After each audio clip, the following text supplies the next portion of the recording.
So let me start off talking about the first published growth curve, which was one child, because someone decided to plot his son's growth every 6 months from birth to 18 years, and this was published in the early 1700s. And then in 1942, Thomson converted those 6-month attained growth measurements into velocities, which is what's being plotted here.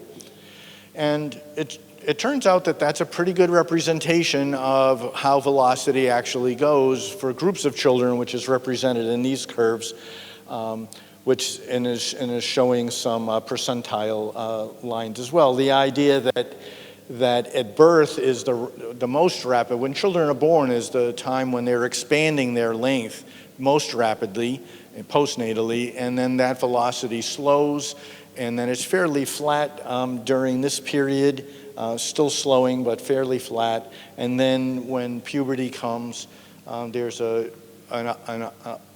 rise in the velocity during that period, and then we reach the point of adulthood when there's complete senescence of the growth plates. I wanted to just review some milestones to just put in sort of historical perspective where we are and how we got there. So the first line here is about that, and then in the early 1800s is the first recorded epidemiologic study of height and welfare in the UK. There was, in the late 1800s, a study in northern England of growth differences in height among workers there. The term stunting, jumping ahead quite a bit, was first used in, as far as I know, in 1972. And a couple of years later, Jean-Pierre Habeck and others authored a paper in the Lancet, I think it was, where they showed that linear growth was similar across well-nourished populations by pooling together data from multiple studies. And then in the late 70s, early 80s, the National Center for Health Statistics developed a growth reference for the United States, and then WHO decided to adopt that reference sample in order to produce an international reference. And then the UN, at the time was called Subcommittee on Nutrition, now Standing Committee on Nutrition, produced the first report of the world nutrition situation using weight for age in 1987. And that's because at that time there was enough weight data available to do that, but not enough height or length data available to do that. And then there was a series of reports after that.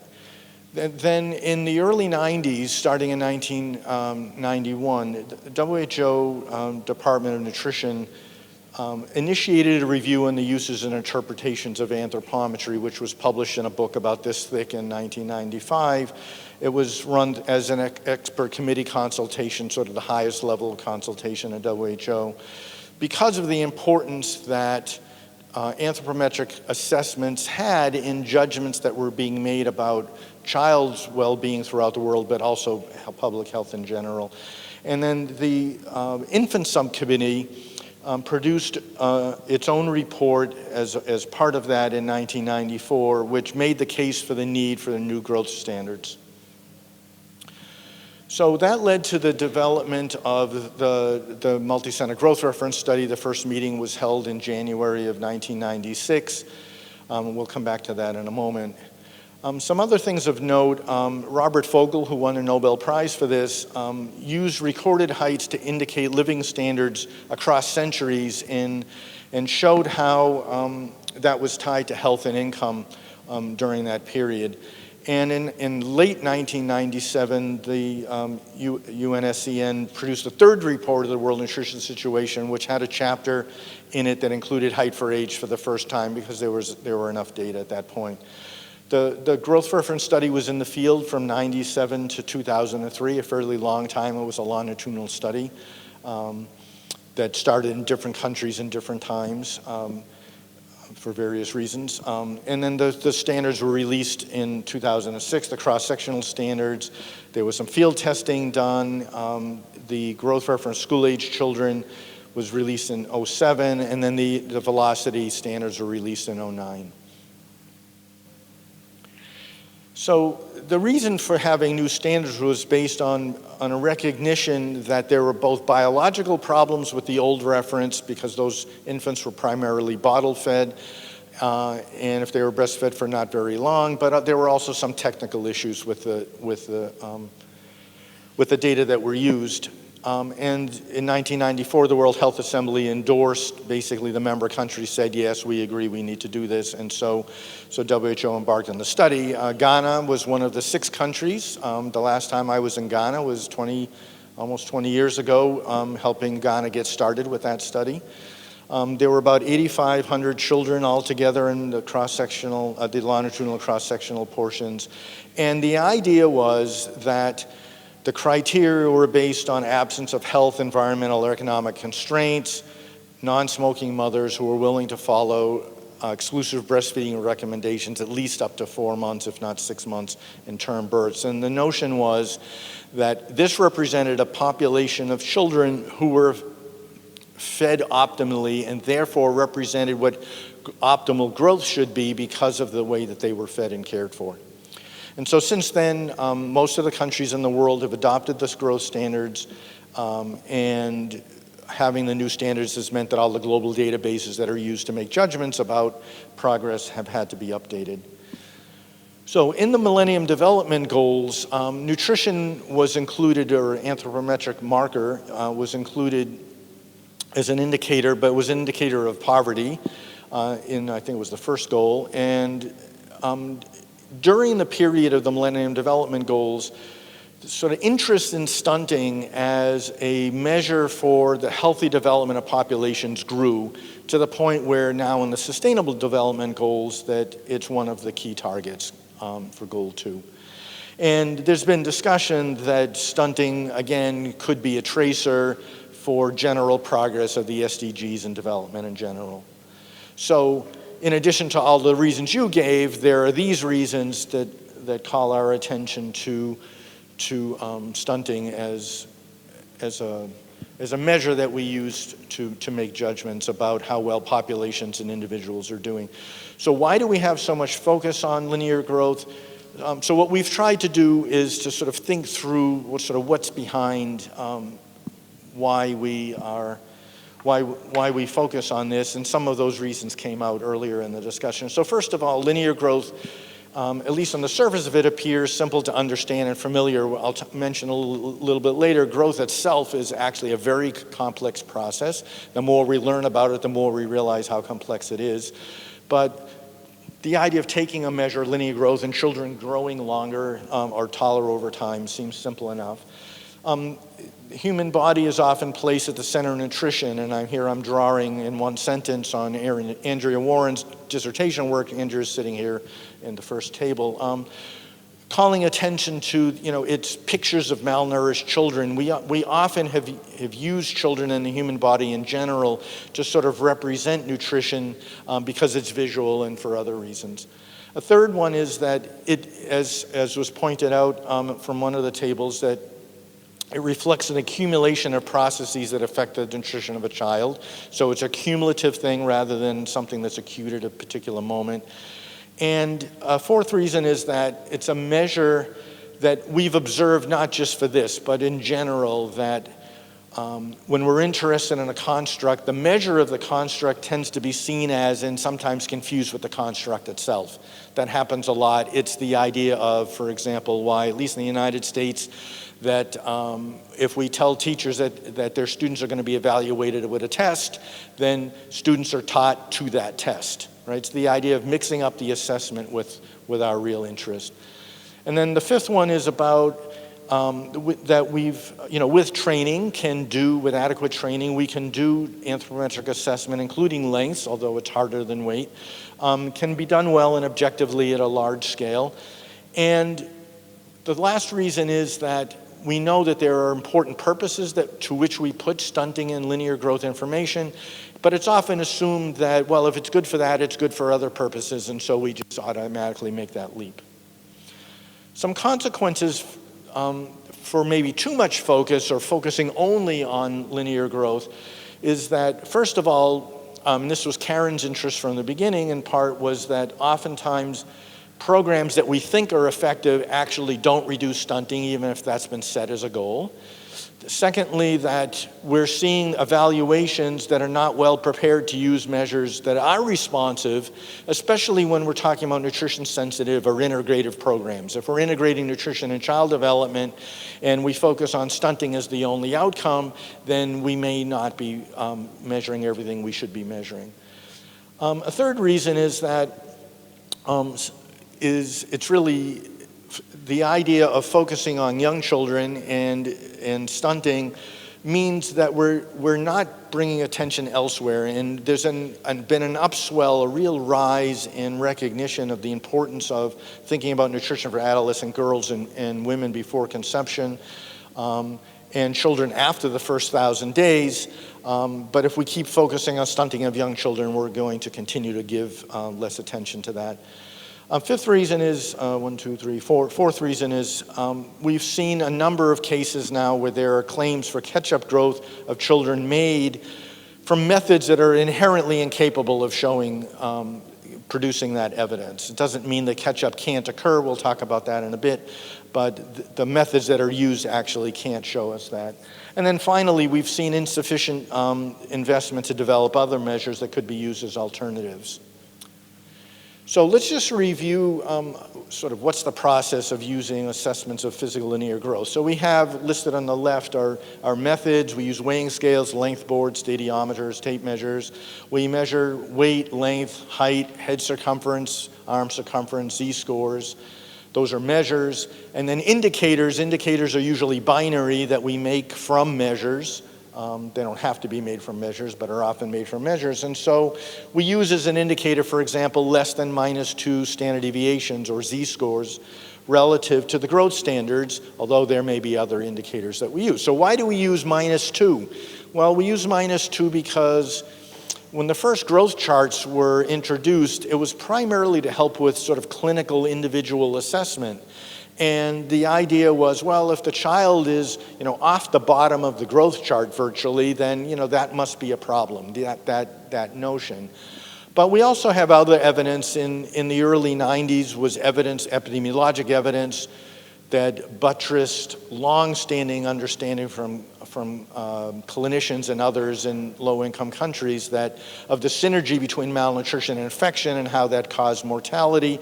And so we had data that in the early 90s that showed us epidemiologically that yes, when you get to those extreme places in the growth chart for a group, that the mortality rate is much higher. So that's where that indicator, that's the motivation for that indicator. But right from the very beginning, and this is from the WHO 1995 report, we've understood that in poor environments, it's not just that the left end of the distribution grows poorly, it's that the entire distribution has been shifted. And so if this was what normal growth should be, this is showing that the whole distribution is shifted to the left with virtually the same shape. In some cases, it might not be exactly the same shape, but that's the idea. So we've had that in mind, or at least we knew about that. Okay, so when we have measures and indicators, we need to think about what the purposes are. And so we'll talk about purposes at the group level or population level, and then a little bit later about individual levels. So at the population level, we can use indicators to estimate prevalence, which is about how many people are affected, to determine causes and consequences, early warning, targeting, which is who's going to receive something with a particular action, monitoring how are things changing, and impact evaluation. Has an action we've undertaken made a difference? And I'm going to talk about, illustrate through some examples, 3 of those purposes and discuss some of the issues that we see in the way in which this information is being used. So we'll talk about prevalence and monitoring, about targeting, and then about impact evaluation. So I'm sure most, if not all of you, have seen this kind of chart from the Lancet series that shows child stunting for, let's see, this is, these are numbers here, which are the bars, and then the blue part is the prevalence. And this is for global, Asia, Africa, and Latin America. So let's take Asia just as an example, and you can see that in Asia from about 1990 to 2025, projected, of course, that what we see is that the number of children who are quote-unquote stunted, classified as stunted according to where they fall against the growth chart, has fallen and is falling, and also the prevalence, the blue, has fallen dramatically.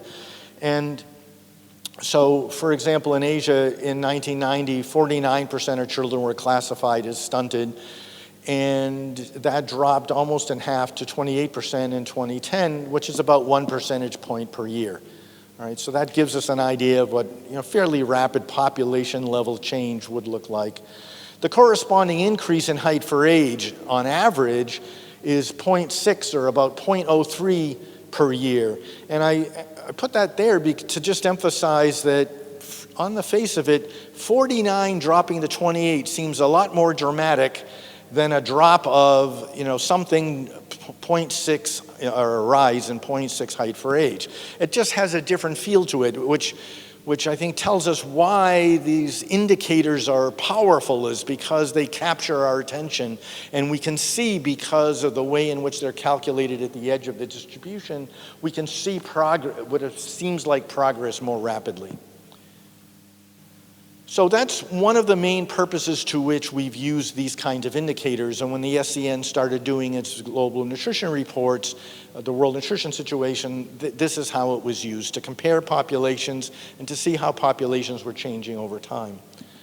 Another purpose, though, has to do with targeting. And this graph at the top here might be very familiar to you. There was a version of this produced by Victor and colleagues, and later by Roger Shrimpton and colleagues, that was updated, where it's plotting over the first 5 years, in this case, height for age Z-scores. This is about 51 countries pooled together. And what it looks like is that, the Z-score here are dropping, and then at about 18 months or so, or 16 months or somewhere in there, it's flattening out. And it gives the impression that there's no growth faltering happening after about the end of the first year to year and a half. And this has been not the major reason for focus on the first 1,000 days, but certainly has helped support and reinforce why it might make sense to focus on that period. But then some work that Jeff led that was published a couple of years, about 3 years ago now, where we looked at plotting this against height for age difference, which is the same as height for age Z-score, except that in a Z-score you take a given child and compare it to the median and divide by the standard deviation from the standards. Here you're just not dividing by the standard deviation, and you get a very different picture when you compare a child or a group of children to what the median should be for their age and sex. And what you see is that growth faltering, it continues to occur relative to the standard. The standard would be up here at 0. And it turns out about 70% of the drop is by 24 months, but another 30% is happening after that. And the data, the meager data that we have after 5 years, suggests that growth faltering continues actually all the way probably to adulthood, although we don't know that for sure. So this is a case where targeting decisions about what period in which we should put our focus has been influenced by how we use the data that we have. The third one had to do, purpose I wanted to talk about was impact evaluation. And I wanted to highlight 3 studies quickly. One is, this is the mini-match study, which was in the field from roughly 2001 to 2003. That's when the births occurred. And it was a study that was done to test out the synergy between providing multiple micronutrients and very early food supplementation during pregnancy rather than in the second trimester, which is what's more common. And so the idea was that the group that's here that would get an early invitation to getting the food and also got multiple micronutrients instead of just iron and folate only would be the group that did the best. And so if we look at birth weights, which was one of the primary outcomes, there was no difference at all across birth weights. The study was powered for a difference of about 50 grams or so, 50 to 70 grams, and we really didn't see any significant differences there. This is height for age of 24 months. You can see they're all about 2, very close to 2, so no difference there. You know, really low, but no difference. But the other primary endpoint, so this was one, neonatal and infant mortality were another primary endpoint. You can see that the mortality rate here for neonates was much lower in this group than in the other groups. And then that gets carried forward to the end of the first year. So this is an example of a study where there were very strong nutritional inputs during pregnancy that didn't show up in differences in linear growth, but did show up in terms of mortality, sort of highlighting that nutritional inputs can have really profound and important effects, even if they don't show up in linear growth. During the study, there was about, over the 2 years, about an 80-gram difference in birth weight, even though we didn't see any differences among the groups in birth weight. Okay. Another study I wanted to talk about is, so this is a lot of work summarized in one slide, for Alive and Thrive, the investment that the Gates Foundation made in 2008, 2009, the first phase of which has been completed now. And it was a large-scale intensive program that showed that delivery at large scale could be done. It was feasible. That was the challenge in 3 countries, in Bangladesh, Vietnam, and Ethiopia. And in Bangladesh, about 1.7 million households were reached through multiple platforms during the intervention period. And the intensive intervention compared to a non-intensive one, in the previous study, in the MiniMat study also, it's not that there was no group that got nothing, every group got something. We're looking at different types of programming. So here, the intensive compared to the non-intensive program substantially improved breastfeeding and complementary feeding practices, advanced motor and language development, which was partially explained through the complementary feeding, but there were no differences in stunting. And again, during the study period from 2010 to 2014, which was when baseline and endline were, there was a rapid positive secular trend in Bangladesh. So both of those are telling us that although we couldn't see differences by different kinds of program groups, still stunting can improve. It's not that it can't improve, it's just that those interventions didn't differentially improve it. And then the third example is, Jalal led this study when he was with BRAC, and this was a program that BRAC designed for the ultra poor. The idea was that the very poorest people couldn't participate in the usual microcredit program, and so there was an 18-month grant phase where they were given special help and then graduated into the regular program. So the special help that they got was some training, asset transfers to help them get their business started, and then social support along with an income-generating activity. And there were large improvements shown. This is the part that just came out of the study that Jalal led. BRAC did other evaluations. There were large improvements in subjective well-being, food security, economic status, domestic violence, reducing domestic violence, and in weight for height, Z-scores at 24 to 36 months. But again, there was no differential effect on stunting. You can see here for different age groups that the red is the control group. The control group was better off than the program group by design. That's the way the sampling was done. But all the lines are parallel, and so there was no differential effect on stunting. And again, during this period, there was about a half of a standard deviation Z-score increase over time in 3 of the age groups. So in all 3 of these studies, we saw a secular trend in improved linear growth, but no differential, no differences among program groups. Okay, and then in terms of using anthropometry and these indicators for households or individuals, possible purposes are screening, whether or not a child is at risk. Screening has been used a lot for weight for age and trying to sort of flag in countries which children seem to be headed off in the wrong direction. Less use of that for length for age. Diagnosis of a problem, sort of what's the problem and causes, what's the most appropriate action, how's the situation changing. And I want to talk about situation changing and monitoring, and in the context of that, talk a little bit about restoration of growth, or catch-up growth as it's usually called. So how could that actually occur? Michelle Lampel showed in her paper in Science in 1992, it's since been replicated in humans, but also in lambs, that growth is saltatory, that all children, when they grow on particular days and don't grow on other days. There's a period of no growth, and then on a particular day a child grows. The biology behind that is now well understood in terms of the growth processes that actually occur at the growth plate.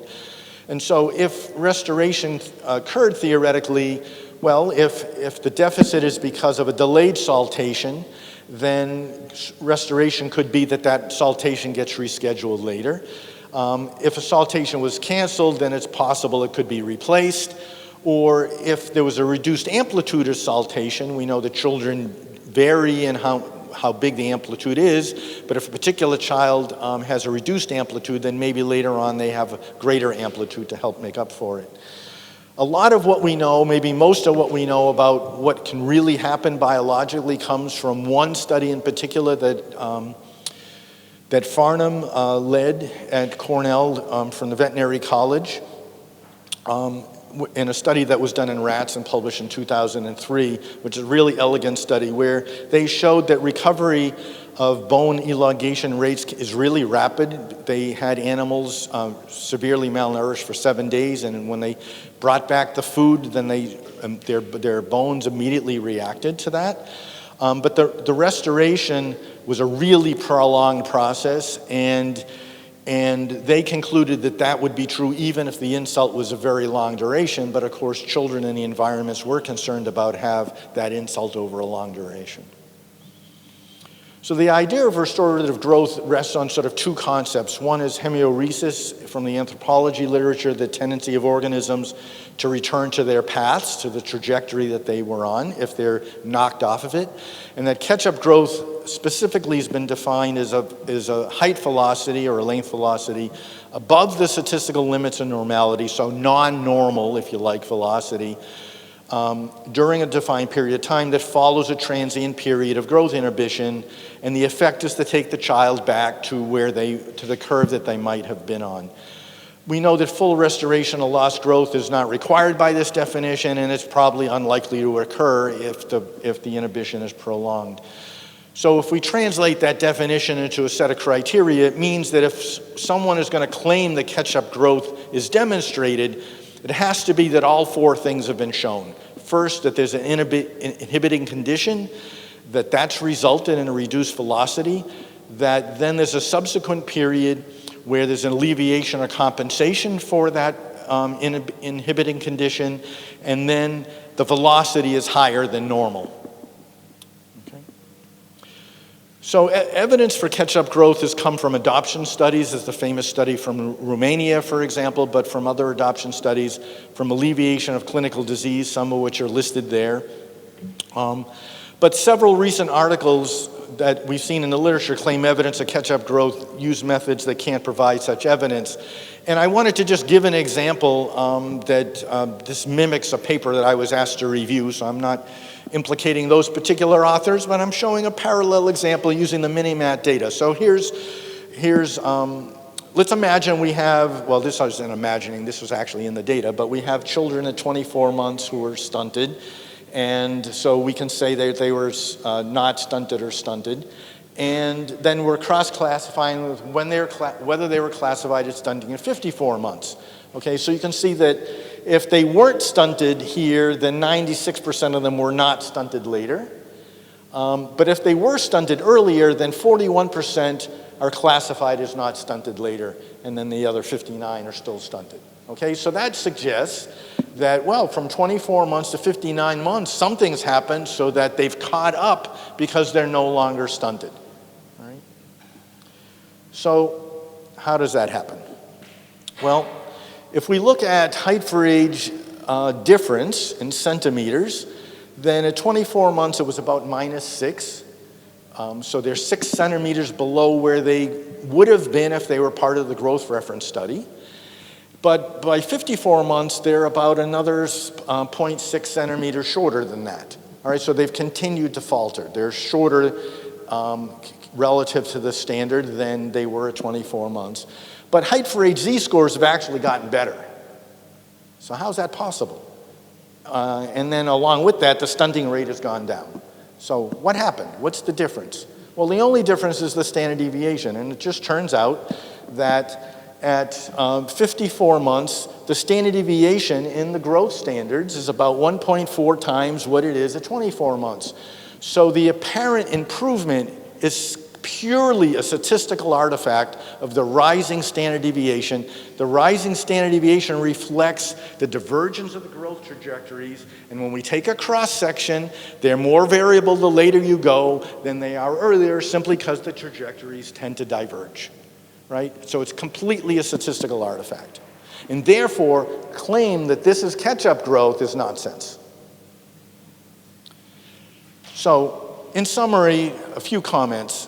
We know that children grow through complex, integrated biological mechanisms that unfold daily. We know that a lot more now about how the regulation of growth is tied to the regulation of the immune system, and there's an interplay between those, and nutrition is involved in all of that. That partial restoration of lost growth is sometimes possible when we remove the constraints. One of the concepts that is now much better clarified than before is the notion of delayed senescence, so that when children are in poor nutrition environments, that not only don't they grow, but the timing for when their growth plate become to full maturity also is lengthened, which leaves the possibility of some catch-up growth, so that there's less growth, but there's also potential for longer growth. That's been well understood in the adolescent period, but we now know that's a more general phenomenon throughout the time. But it's not clear if restoring growth is even important. Obviously, having children in better environments is important, but whether restored growth per se is important unless you're a basketball player or you're a woman who is so small that when you give childbirth, you're at much higher risk of mortality. Those would be important reasons. Third, that length growth is a marker of nutrition that's useful for some purposes, but is not nutrition. And Jeff's going to talk a lot more about that in just a bit. Fourth, that nutrition interventions may reach and impact children, but might not discernibly impact length growth in a short period of time. That doesn't mean those interventions aren't effective. It just means it's not that measure of outcome. Length growth is not responsive in a period of time to those intervention inputs. And then the fifth is that interventions intended to have impact in one domain might have an impact, positive or negative, on other domains. And the reminder that child nutrition and growth are part of a larger picture of early childhood development that we need to attend to. And we have a picture of this. This again comes from the Lancet series. It's an updating of the UNICEF conceptual framework from 1989. That just reminds us that we're interested in optimal fetal child nutrition and development in a holistic sense, and that has to do with the way children are cared for and fed and their burden of disease, and that in turn is dependent on the resources that are available to support good caring behaviors. So some implications of this, I'll just end with two. One is that in assessing impact of interventions, it's important that we use a broad set of measures and indicators for outcomes, immediate and underlying, as well as sort of the ultimate outcomes of nutrition, child development, psychological development, health, breastfeeding, complementary feeding, and food preparation, caregiving, hygiene, home health, and we clearly have gone down this road in integrating nutrition and WASH and child development interventions.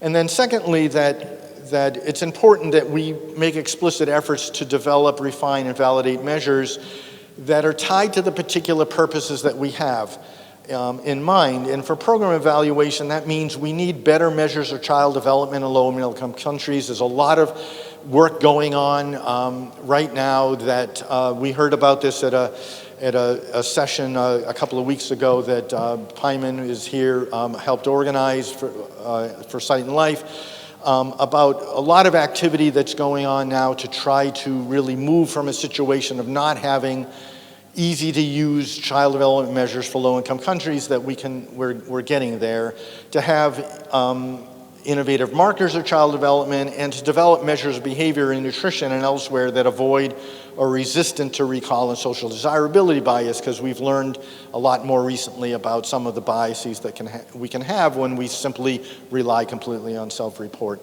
So those are places where we can change what we're doing a little bit in order to try to move things ahead. So stunting as an indicator clearly, and length for age and height for age measures clearly have a place, are helpful in some purposes, but are not particularly helpful for many other purposes.